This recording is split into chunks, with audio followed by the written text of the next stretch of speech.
Donc, je m'appelle Éric Denecken, je suis artisan d'art sculpteur sur cuir depuis près de 10 ans maintenant. Donc je suis artisan d'art, mais je suis également formateur.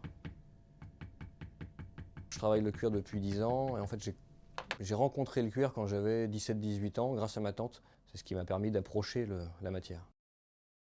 Alors moi, ma spécialité, c'est le repoussage, donc c'est la sculpture sur cuir. Ça peut apprendre différents supports. Je peux aussi bien travailler sur un sac à main, sur une ceinture, sur un chapeau, sur des éléments de costume. Enfin, c'est extrêmement varié ensuite. Alors dans mon atelier, je pars d'une peau brute. C'est vraiment une peau qui n'a pas de couleur.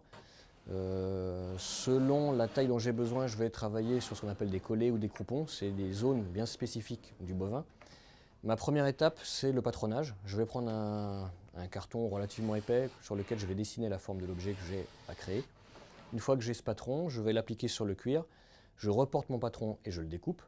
Une fois cette pièce découpée, je vais, si besoin, donc créer un motif, faire de la sculpture sur cuir, donc du repoussage. Ensuite le teindre.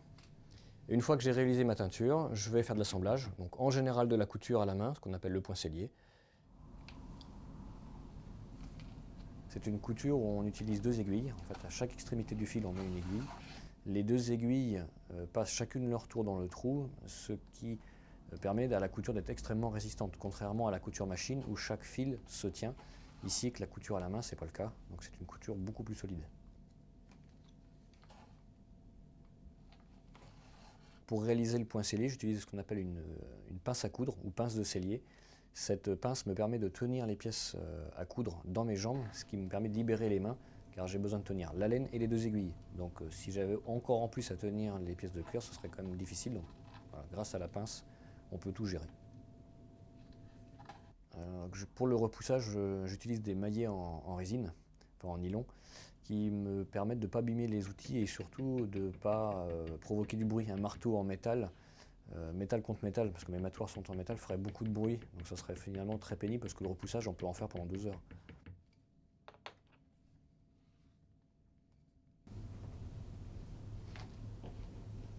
Pour la couture, on a besoin d'utiliser ce qu'on appelle une griffe à molette. C'est un outil qui va nous marquer les espacements des points de couture. Donc on peut changer de molette en fonction des points qu'on veut obtenir.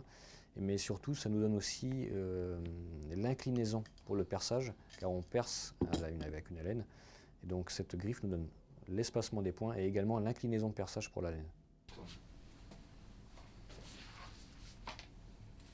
J'utilise des teintures avec des solvants à l'eau, ce qui me permet de faire des dégradés plus facilement parce que l'eau s'évapore moins vite que les teintures à l'alcool.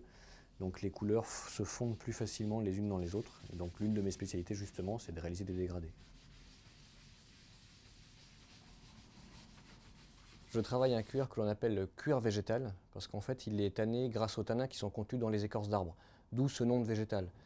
Le cuir qu'on va rencontrer par contre le plus fréquemment, c'est ce qu'on appelle du cuir minéral, c'est le cuir à blouson, le cuir à canapé. Le cuir végétal, contrairement au cuir minéral, a l'avantage d'absorber de l'eau et c'est ce qui va me permettre donc, de faire la sculpture sur cuir, donc de faire du repoussage et de créer du relief, d'appliquer des teintes et de créer toutes sortes d'objets ensuite.